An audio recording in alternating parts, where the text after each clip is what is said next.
8절 내 길을 그에게서 멀리하라. 그의 진문에도 가까이 가지 말라. 15절 너는 내 우물에서 물을 마시며 내 샘에서 흐르는 물을 마시라. 건강한 가정의 비결이라는 제목으로 말씀을 전하도록 하겠습니다. 현대 사회에 들어서면서 물질적으로 점점 풍요로우면서 상대적으로 가정은 위기를 맞이하고 있습니다. 가정이 깨어지고 있으며 가정의 그 울타리가 붕괴되어져 가고 있는 현실을 우리가 맞닥뜨리고 있습니다. 물질적 풍요 속에서 가정이 건강하게 세워질 것으로 기대하지만 그렇게 되지 않습니다. 뿐만 아니라 우리가 성공하고 출세하면 그런 모든 것들을 우리가 소유하게 되면 우리 가정이 건강해질 것으로 기대한 적도 있었지만 결과는 그렇지 않지요. 우리가 풍요롭게 살면 살수록 가정은 점점 더 위기를 맞이하는 것을 우리가 보게 됩니다. 결코 돈이, 성공과 출세가 또 우리에게 있는 건강이 우리의 가정을 담보하지 않는다. 건강하게 세워지는 것을 담보하지 않는다라고 하는 것을 우리가 잘 알고 있습니다. 그렇다면 우리 가정은 어떻게 해야지 건강하게 세워져 갈 수가 있는가? 특별히 남편과 아내, 부부의 그 관계를 통해서 어떻게 해야지 우리 가정이 건강하게 세워질 수 있는가? 말씀을 통해서 살펴보는 시간을 갖도록 하겠습니다. 먼저는 음행을 피할 수 있는 그 환경을 조성하라. 음행할 수 있는 그런 환경을 만드는 것이 아니라 음행할 수 없는 그런 환경을 만들라는 것입니다. 8절에 있는 말씀을 보시겠습니다. 내 길을 그에게서 멀리하라. 그의 집 문에도 가까이 하지 말라. 그라고 하는 것은 음행하는 여인을 말하고 있는 것입니다. 그러니까 음행하는 여인, 낯설은 여인, 늘 익숙하게 나에게 있는 내 옆에 있는 아내가 아닌 다른 여인들에게 마음을 두지 말라는 것입니다. 멀리하고 그 집 문 앞에 가까이 하지 말라고 말씀을 하고 있는 것입니다. 그렇게 음녀들에게 음행을 하는 여인들, 나에게 좀 더 친절하게 대해주면서 내 마음을 빼앗으려고 하는 그 사람들을 가까이 하지 말고 피하라고 말씀하는 이유가 무엇인가? 3절에 있는 말씀입니다. 대저 음녀의 입술은 꿀을 떨어뜨리며 그의 입은 기름보다 미끄러우나 음녀의 입술은 꿀을 떨어뜨린다는 것입니다. 달콤하게 속삭이듯이 나에게 말을 하며 내 마음을 빼앗아 가려고 하는 자들이 있다라고 한다면, 그런 여인이 내 주변에 있다고 하면 그 여인을 멀리할 수 있어야 된다고 말씀하고 있는 것입니다. 특별히 나랑 가까이 있으며 내가 익숙하게 대하는 내 아내는 어떻습니까? 그렇게 살갑게 달콤하게 말하지 않죠. 오히려 무뚝뚝하게 이야기할 수도 있고, 또 내가 하지 못하는 부분들을 지적하며 또 격려하며 세워 나갈 수 있는 말들은 할 수 있지만 그렇게 달콤한 말로 속삭이지는 않습니다. 그러나 내 옆에 있는 그 아내를 사랑하고 아내에게 마음을 두어야지 나에게 속삭이듯 말하는 다른 사람들에게 관심을 두어서는 안 된다고 말씀을 하고 있는 것이죠. 왜 그런가? 4절에 있는 말씀을 보시게 되면 나중은 쑥같이 쓰고 두 날 가진 칼같이 날카로우며, 그렇게 달콤한 말을 속삭이는 그 여인들과 함께하게 됐을 때 그 나중은 쓰다는 것입니다. 쓰다라고 하는 것은 고통이 있다라고 하는 것을 말씀하고 있는 것이고요. 두 날 가진 칼같이 날카로우며, 그 베게 되고 오히려 피를 흘리는 그런 아픔을 겪게 될 것을 말씀하고 있는 것입니다. 그리고 5절에 보게 되면 그 결과를 말씀해 주고 있는데요. 그의 발은 사지로 내려가며 그의 걸음은 수월로 나아가나니, 결국 멸망의 길로 치닫게 된다. 가정으로 보자면 나에게 있는 아내를 소중하게 여기고 또 사랑해야 되는데 내 마음이 그러지 아니하고 다른 곳을 향하게 되고, 내 옆에 있는 그 사람들, 나에게 속삭이는 달콤한 말을 하는 그 여인들로 향하게 될 때 결국 가정은 파경을 맞이할 수밖에 없다. 건강하게 세워지는 것이 어렵다라고 하는 것을 말씀해 주고 있는 것입니다. 우리 성도 여러분, 나에게 있는 그 아내를 소중하게 여기고 또 반대로 나에게 있는 그 남편을 소중하게 여기고 귀한 것으로 아는, 하나님께서 맺어주신 귀한 인연으로 알고 서로 사랑하며 아껴주는 저와 성도 여러분들 모두가 되시기를 주의 이름으로 축복합니다. 이것이 하나님과 우리의 관계도 마찬가지입니다.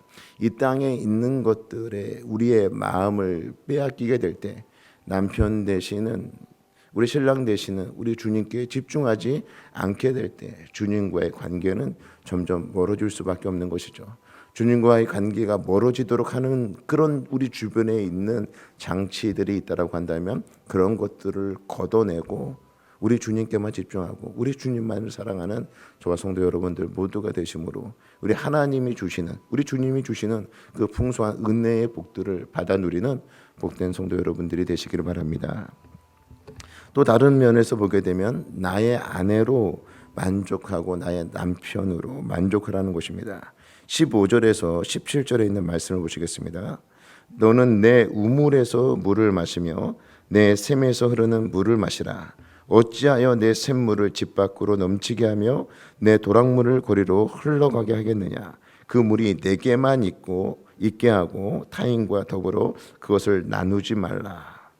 이 말씀을 보시게 되면 아내를 우물과 샘물로 비유하고 있습니다. 우물과 샘으로 비유하고 있는 것은 이 팔레스타인 땅 고대 근동에서는 이 우물, 이 샘이라고 하는 것은 정말 중요한 것입니다. 이 생명과도 같은 것이죠.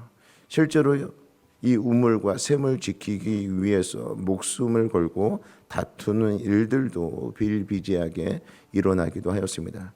이렇게 샘과 우물을 지키는 것은 자신의 생명을 지키는 것과 같은 것이었습니다. 이 샘과 우물의 아내를 비유하고 있다라고 하는 것은 이렇게 아내가 우리의 생명과도 연결되어 있는 생명과도 같은 소중한 존재임을 우리가 잊지 말라는 것입니다. 내 옆에 있는 내 아내가 그렇게 생명과도 같은 소중한 존재로 알라고 하는 것입니다. 내 옆에 있는 남편도 마찬가지죠. 생명과 같은 그런 소중한 존재로 알고 우리가 서로가 서로를 사랑하고 서로가 서로를 잘 섬길 수 있어야 된다고 하는 것을 우리에게 깨닫게 하는 것입니다. 성도 여러분, 모든 사람들에게 친절하고 모든 사람들에게 잘하는 남편은 오히려 자기 아내에게는 나쁜 남편이 될 수 있다라고 하는 말이지 않습니까? 우리가 모든 사람들에게 잘해야 되는 것, 모든 사람들과 화목해야 되는 것이 지당 맞는 말씀이긴 하지만 정작 내 아내에게 잘못하고 있다면 그것은 제대로 이 남편으로서 역할을 하지 못하는 것이죠. 생명처럼 아내를 소중하게 여기는 우리 남편들이 되시기를 바라며 또 반대로 생명처럼 소중하게 여기시는 우리 아내들은 남편을 그렇게 생명처럼 소중하게 여기시는 그런 아내분들, 우리 성도 여러분들이 될 수 있기를 바랍니다. 내 남편으로 만족하고 내 아내로 만족하며 삶을 살아가게 될 때 건강한 가정으로 세워질 수 있는 것입니다. 또 하나님과 우리의 관계도 그와 같다는 것입니다. 우리 하나님 한 분만으로 만족하며 삶을 살아갈 때 하나님과 우리의 관계가 건강하게 세워질 수 있는 것이죠. 건강한 가정으로 세워지기 위해서 우리가 해야 될 것이 무엇인가? 그렇게 음행할 수 있는 요소들을 그런 환경들을 만들지 말아야 되며 그리고 아내로만 만족하고 우리 남편으로만 만족하게 될 때 우리 가정이 건강하게 세워질 수 있는 것입니다. 하나님과 우리의 관계도 마찬가지죠. 하나님께 집중하지 못하도록 만드는 환경으로부터 벗어나 오히려 하나님께 가까이 나갈 수 있는 예배 중심의 말씀 중심의 기도 중심의 삶을 살아가는 것이 하나님과 우리 관계를 건강하게 세워나가는 방법인 것입니다. 또 하나는 하나님만으로 우리는 충분히 만족하며 우리의 부족한 그 영적 결핍의 상태를 채워나갈 수 있는데 우리는 자꾸 그것만으로 부족하다라고 생각합니다. 다른 무엇인가가 있어야 된다라고 생각하는데 우리 하나님 한 분만으로 충분히 만족하며 복된 삶을 살아갈 수 있습니다. 이 새벽에 우리 하나님 한 분만으로 만족하는 그런 삶들을 살아가게 하여 주시옵소서. 간절히 기도하시면서 하나님이 주시는 은혜를 충분히 공급받고 복된 오늘 하루의 삶이 될 수 있기를 주의 이름으로 축복합니다. 기도하시겠습니다. 이제 오늘 받은 말씀으로 함께 기도하겠습니다. 서로가 존중하는 건강한 가정으로 세워지고 어떤 시험에도 빠지지 않도록 악에서 구하옵소서. 생명의 근원 되시는 하나님 한 분만으로 만족하며 복된 삶을 살아가는 성도가 되게 하여 주옵소서. 함께 기도하겠습니다.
이제 오늘의 기도 제목을 가지고 합심하여 기도하도록 하겠습니다. 첫 번째 기도 제목입니다. 이번 주일에 청소년부 친구 초청 주일이 있었습니다. 새로운 영혼을 보내주신 주님께 감사와 찬양과 경배를 올려드립니다. 이 아이들이 주님을 영접하게 하여 주옵소서. 우리 교회가 새로운 영혼들을 잘 품어서 주님의 제자로 잘 양육하게 하여 주시옵소서. 함께 기도하겠습니다.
두 번째 기도 제목입니다.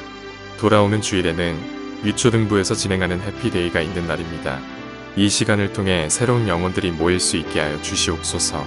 영혼 구원 사역을 통해 이 지역의 아이들이 모일 수 있게 해주시고 복음을 전하는 우리 교회가 되게 하옵소서. 함께 기도하겠습니다.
세 번째 기도 제목입니다. 새가족부 교육이 진행되고 있습니다. 이 교육을 통해 새로운 성도들이 신앙에 대해 바른 시선을 가질 수 있게 하시고 새가족부의 섬김을 통해 많은 영혼들이 우리 교회에 정착하는 역사가 일어나게 하여 주시옵소서. 함께 기도하겠습니다.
이제 개인의 기도 제목을 가지고 하나님 앞에 기도하시기 바랍니다.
수고하셨습니다. 오늘도 하나님의 인도하심 가운데 승리의 하루를 보내시는 우리 재건부평교회 모든 성도님들이 되시기를 주님의 이름으로 축복합니다.